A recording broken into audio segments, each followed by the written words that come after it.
All right, Larry Krueger here from the Pig and a Pickle Krug Show with a little 49er video as we go 90 questions on 90 players heading into training camp. One question for every player on the Niners offseason roster. We did the offense. Now we're going to go special teams and defense. And we're brought to you by Pig and a Pickle, the best barbecue in all of Northern California. Check them out. They're in Emeryville and Corte Madera. They're open 7 days a week from 11 a.m. till 8 p.m. or until they run out. Get the brisket chili. Go say hi to Damon and Mary and tell them that Larry Krueger sent you. And this video also brought to you by Underdog Fantasy. Check the link in the description. Use the promo code Krug, K-R-U-E-G, and they will match you up to your first $100. All right. We went through 90 questions and 90 players, and we've gone through the offense. Now we're going to go special teams and defense. So we'll start with special teams. Jake Moody, this is question 44 overall. Can he solidify his role? You know, he had a couple big kicks in the Super Bowl. There's really nobody competing with him. But just mentally, you know, if kicker, you can fall apart. You know, you miss 5-6 kicks in a row, all of a sudden your career's done. And you're mentally fried and you've got guys trying out. So I think he's established. He knows he's established, but can he further solidify his role with a good camp and a good preseason and just eliminate kicker overall as a concern for Kyle Shanahan and Coach Schneider, the special teams coach? That would be my question for Jake. Question 45, Mitch Wishnowsky. Can he make the Pro Bowl? And Mitch Wishnowsky is one of the best punters in football. His touch inside the 20 is absolutely uncanny. The guy can drop it in there better than most, and I think he's a Pro Bowl caliber punter. Can he make the Pro Bowl? That's his question. Again, the guy's an incredible talent. Question 46, Tabor Pepper. Can he keep his job? And I think the question is yes. I don't think they're going to change out their long snapper. They like Tabor. He's a good dude. And he's been a good long snapper, and I think his job is probably secure. All right, let's get to the defense. Question 47, Nick Bosa. We'll start there. Can he regain his Defensive Player of the Year form from the year prior? He held out last year. He got paid. He was good at the end of the year. It's not like he was bad at any point, but he wasn't the Defensive Player of the Year player that we had seen the year prior. Can he regain that form? Can he be that dominant player and approach 20 sacks on the season? That's my question for Bosa. Question 48, Maliek Collins. Can he continue to improve? If you look at Maliek Collins' football card, he plays a lot of games. He doesn't miss a lot of games, and he's gotten nothing but better and better and better and better ever since he left Nebraska. He's gotten every year. He's gotten a little bit more productive. He's gotten few more tackles for a loss, more sacks, more production. Can Maliek Collins continue to improve as he comes west and plays for the Niners and maybe starts inside opposite Javon Hargrave? That would be my question. And I think the answer is yes, but we'll see. Maybe Collins has reached his highest level. Question 49, Javon Hargrave. He admitted this week that he wasn't in great shape, which is reprehensible since they paid him, tens of millions of dollars. Can he get back in top shape and bounce back from what was a down year? He was not a great player in his first year with the 49ers. He was not worth the money he was paid. He was not worth the trade-off and saying goodbye to all those good run defenders to acquire Hargrave. He was disappointing. Can he get in top shape and get his legs in shape and bounce back from a down year and really start earning that cash? If not, he's probably his final year with the Niners. It's going to be 2 and done if he doesn't get it rolling this year. Bank on that. Question 50, Leonard Floyd. Can he be properly spotted on key pass rushing downs so that he is a dominant player when they need him to be a dominant player? And this is really not a Leonard Floyd question. This is a Chris Kacerek question. Can Chris play somebody else at defensive end opposite Bosa on first and second down and save Leonard Floyd for third downs and key passing downs in the second half? That's when I want to see Floyd used. How he's used, his usage is going to determine his productivity and his value. Don't play him on first and second down against the run. He's long. He's a long, angular pass rusher who's going to produce double-digit sacks. If you protect him on first and second down and keep him on the sideline and put him on the field on passing downs and third downs. So that's my question with Leonard Floyd. Can the Niners properly spot him so that when they need him, he's a house on fire. Question number 51, Yatir Gross-Matos. He's really the answer to that question with Floyd. Can Gross-Matos play effectively against the run on first and second downs opposite Nick Bosa and be that defensive end that can be the rundown defensive end? He's a big-bodied guy. He's got experience. He's got technique. Can he play effectively on first and second downs at defensive end so that Floyd can do what Floyd can do on third downs? To me, these guys are really tied together. Question number 52, Kevin Givens. We all talked about Chase Young Cadillacing it in the NFC title game. Cadillacing it right next to him was Kevin Givens. Can he go full throttle every snap? Givens has got great pass rush ability. He's tough. He likes to play. He's got to go full throttle. He's got to go full bore. He can't dial it down. There's just not there. He's not good enough to play that way. Kevin Givens at 75% is not worth playing. He's got to go at 90% or more. He's got to go full throttle. Can he commit to going full throttle every snap in every game? Otherwise, I got to find somebody else. So there you go. That's question 52. That's a big one too. Question 53, Jordan Elliott. Can he rediscover that pass rush ability in San Francisco that we saw at the University of Missouri? He's not really been much of a pass rush factor in the NFL to this point. He's 310 pounds, though, and he's got quick feet. And if you look at him move and you watch his highlight reel, you're like, wow, where's that pass rush? I think there's a lot of talent in Jordan Elliott. I think the Niners got a really good young player who's right about to play his best football, and I think he's going to show both run defender and pass defender abilities. So I like Jordan Elliott. I think the answer is he is going to rediscover some pass rush this year. Question 54, Drake Jackson. Love Drake, one of my favorite Niners to talk to. Coolest dude you're going to meet. Can he get healthy with that knee? And can he produce? It's year 3. Scholarship's over. If it doesn't happen in camp, they're going to look for other guys. If he can't get that knee right, he's at the end of the line. So he's got to get healthy with that knee and produce. And there's no more excuses. So he needs whatever he needs: strength, technique, motor, health. It's go time for Drake, and it's now or never. Question 55, another guy who's in that same mold, Robert Beal Jr. He's put on 12 pounds. He's weighing about 260. Can he continue his late season momentum? Beal looked good as the season went on. Unlike Drake, who looked good in week 1 and then played 6 or 7 weeks, then went on season-ending IR and hasn't been healthy since. Beal, started slow, got hurt in camp, and started to play better and better and better as the year went on. Now he's gained 12 pounds. He's gone from 245 to 260. He's the heaviest he's ever been. Can he continue that late season momentum that he showed late in the year? That's a big one because him and Drake are key guys for the Niners. Question 56, Kalia Davis. Can he anchor well enough against the run or become quick enough and dangerous enough as an interior rusher to make the roster? There's a lot of good defensive tackles on this roster. Kalia Davis is intriguing with his ability to run and provide pass rush, but it's got to happen right now. It's now or never for Kalia. T.Y. McGill. The question with T.Y. McGill is just, can he make the final 53? And he's going to do what he's going to do. He's a one-gap penetrator. He's going to play hard. He's smart. He's versatile. He's a good leader. He's a great locker room guy.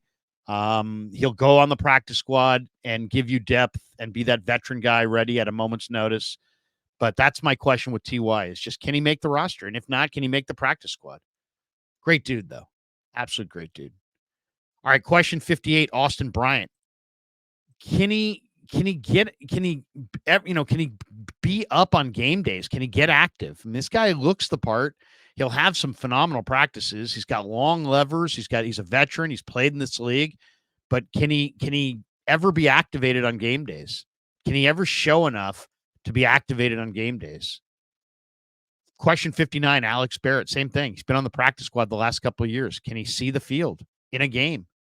Is he purely practice squad, or is he a guy that can actually do something and make the roster? He's got a motor. No question about that. He's got a motor. Question 60, Shaquille Brown.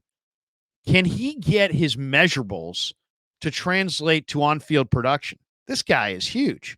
He's 6'4", 6'5", 295. He runs like the wind. He moves incredibly well. He's a major athlete. He's really raw player. Didn't play high school football until he was a junior in high school. He's got crazy measurables. You look at him in a workout and say, this guy is going to get going if he can ever get it rolling with any kind of playing time. So he's got measurables. He's got size. He's got speed. He's got quickness. He's got strength. He's got what you're looking for. Can it translate to on-field production so he can make the roster? That's his key this summer and in the preseason. Question 61, Evan Anderson, the rookie from Florida Atlantic, who they gave $280,000 guaranteed to as an undrafted free agent to keep him from signing elsewhere. The question for him is, can he keep his weight in check? His weight's down to 315. He's been as high as like 370, I believe. He's 315. And then at 315, can he provide some inside pass rush? What does he look like in the preseason?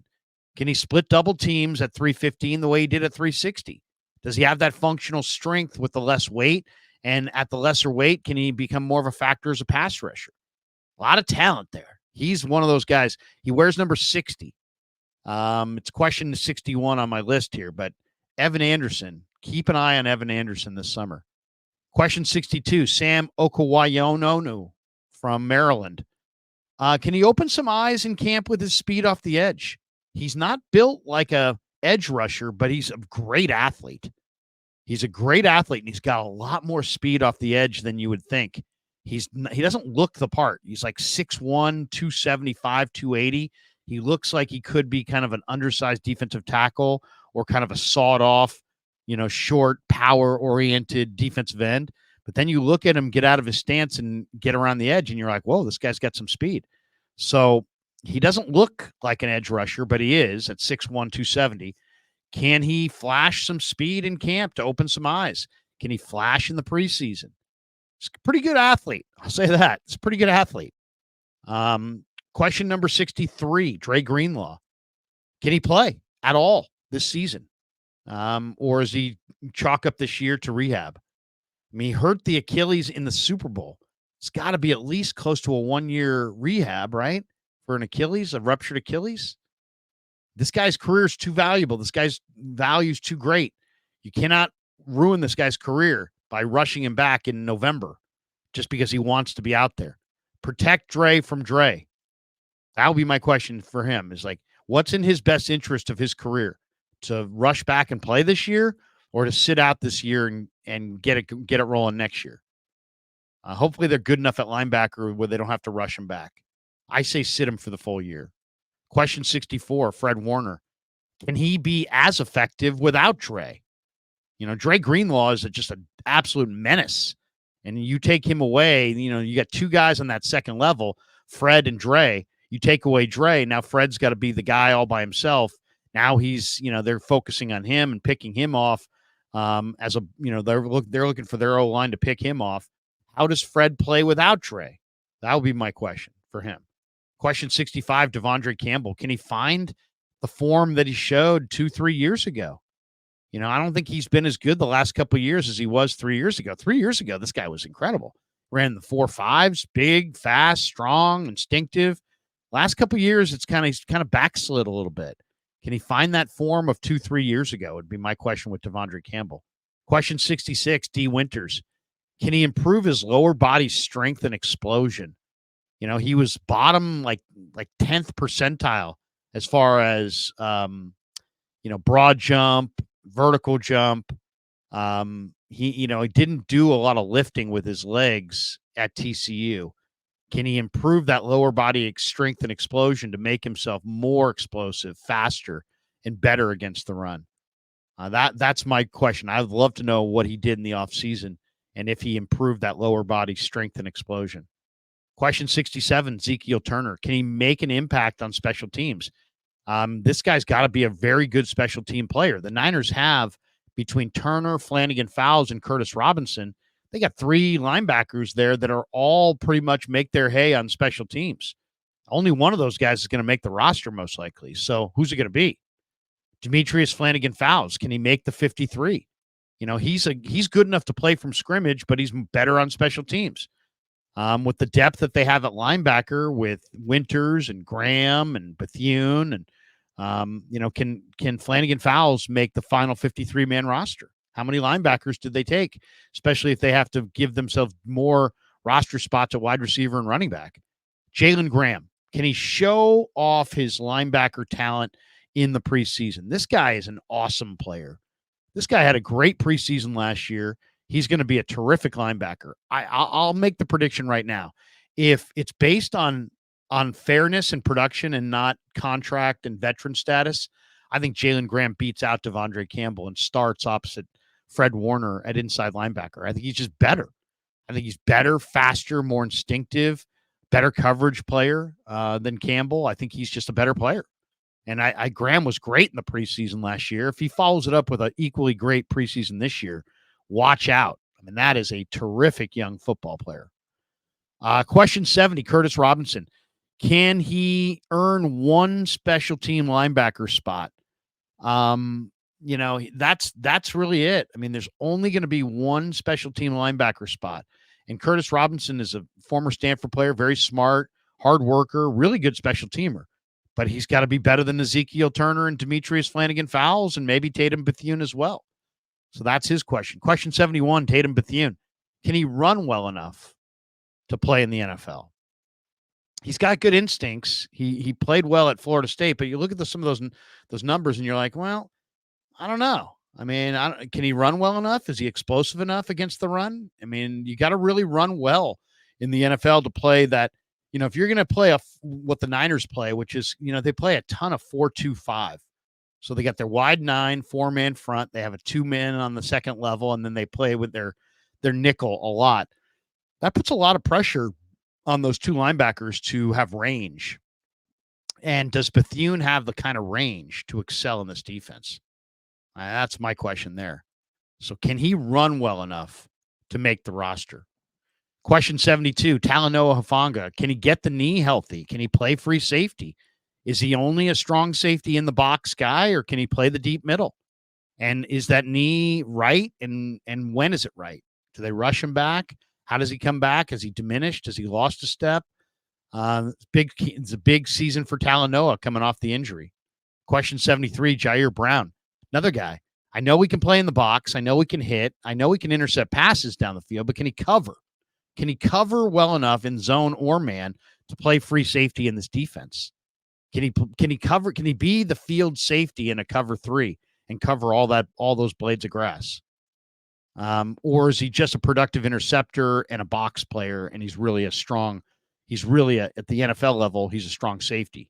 He looks bigger, but I don't know if he's faster. So that's my question. I love Jair Brown. I think he's a terrific player, but he might be a strong safety, and Hufanga might be a strong safety. And that leads us to question number 74 from Malik Mustafa. Is he a free safety?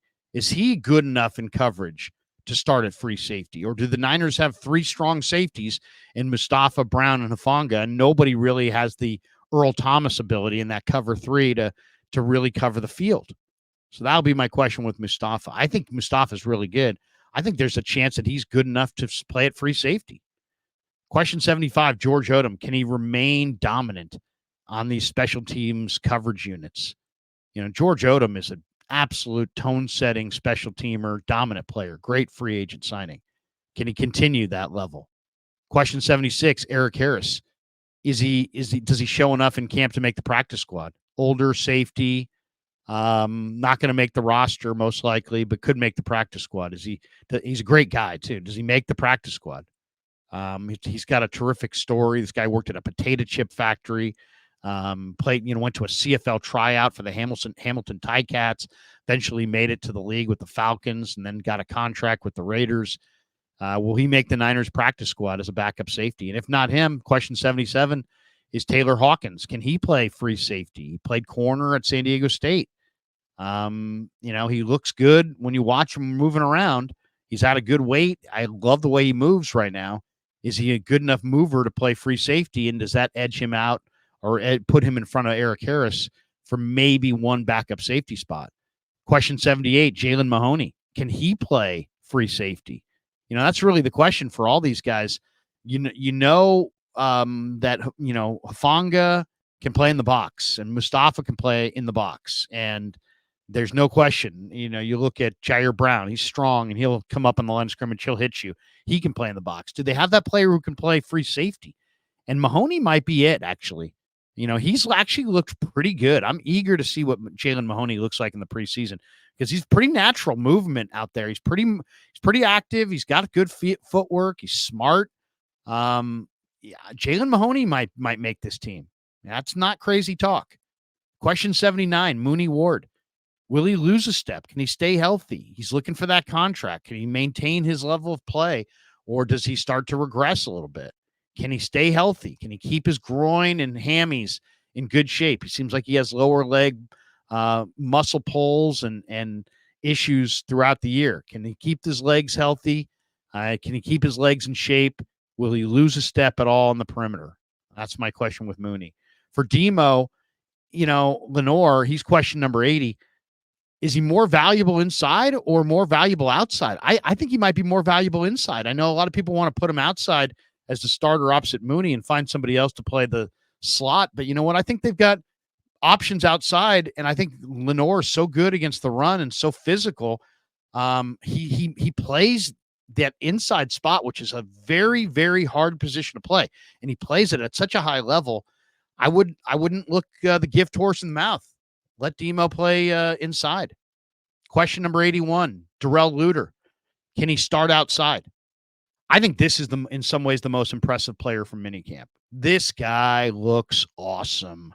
He's huge. He's fast. He's active. He's moving. He can play press man. I think this is your starter opposite Mooney Ward. I think your three starters on the corner are Ward and Luter on the outside and Lenoir in the slot. I think those are that's your best foot forward. Question 82, Renardo Green. Can he start at slot corner? He's another guy who looks really, really good.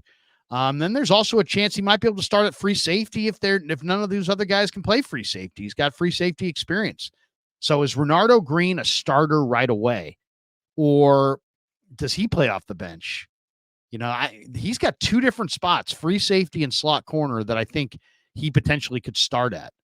So he's a really interesting guy to watch this summer. Question 83, Isaac Yiadom. Can he build upon his career year? Yiadom was great with the Saints this last year. And if you look at him on film, if you watched him at Boston College, he's big, he's long, he's rangy, he's physically dominant. He just needed a couple years to get the technique down. He's got it down, and he's coming off a terrific year. This might be one of the better free agent signings in the league, in that the Niners, you can never find enough corners, and especially veteran corners with size. And this guy's a veteran corner with size, and they plucked him from the Saints. I think that's if he continues to build upon his career year, that's a steal. Question 84, Rock Ya-Sin. To me, it's just about health. Rock Ya-Sin's a great athlete in college. He's gotten a bunch of chances in the NFL because he is a great athlete. He's in a lot of ways, he's exactly the height, weight, speed, type guy you're looking for on the corner. In a lot of ways, he's the physical prototype. Just, is he healthy? Is he healthy? Can he stay healthy? If he's healthy, he's going to help. If he's not healthy, he probably gets cut. That would be my question, is how healthy is Rock Ya-Sin? Question 85, Sammy Womack. Can he bounce back from a down year? Last year had to be tough for Womack because, he had a great camp, and by the end of the year, it was like he wasn't going to see the field no matter what. And he knew it. And you could kind of see the look on his face. He knew he wasn't going to play. Can he bounce back from what was an incredible down year with a really bounce back good year? I'm looking for him to do exactly that. I have tons of confidence in Sammy Womack. I believe in that kid. Question 86, Ambry Thomas. Is this it? Is this it for, can he be consistent enough and reliable enough to be leaned on in the secondary, or is it time to trade or cut Ambry Thomas and move on? He was a third-round pick. In a lot of ways, he's the physical prototype. Good height, good size, good strength. He's good against the run. He's good against the pass. But what he isn't is he's not consistent. He's not reliable. He'll be good for 2 or 3 games, and then he has a nightmare half. how good and how reliable and how consistent can he be? To me, it's not about can he flash talent. He's already flashed talent. He's made some huge plays. Can he be consistent? Can he be reliable? Can you rely upon Ambry Thomas, or is he just never going to get to that level and he has to be traded? I don't think he's a cut candidate because he's too good of a corner. I think he's a trade candidate. I think you could see him traded to the Commanders for, a 6th-round pick in the middle of August. That's what I think is going to happen. But because I know Peters loves him, and guys with this guy's athleticism and size and speed and measurables, they're hard to find. And when you run out of corners in the NFL, there's no way to fake it. So there'll be somebody that will want him. But how consistent? If he can be consistent and reliable, the Niners ought to keep him. All right, question 87, Chase Lucas. Is he valuable enough on special teams to make the 53-man roster? They're deep at corner. This is a guy who gives you some value as a special teamer. Is he good enough on special teams to make that final 53? Question number 88, Keeman Hall. Is he a camp body? Is he solely a camp body? Question number 89, Raymond Johnson III, the defensive end. Same question. Does he have any chance to make the roster, or is he just a camp body? I'm eager to see what Johnson looks like. And question 90, which we already got to, was Isaac Alarcon. He is an upgrade from Alfredo Gutierrez as a backup offensive lineman. So there you go. 90 players, 90 individual questions leading into training camp. Tell me what you think in the comments below. Thanks to Pig and a Pickle for being the title sponsor of the Krug Show. Thanks to Underdog Fantasy for sponsoring this video. And thanks to all of you guys for supporting the Krug Show on YouTube.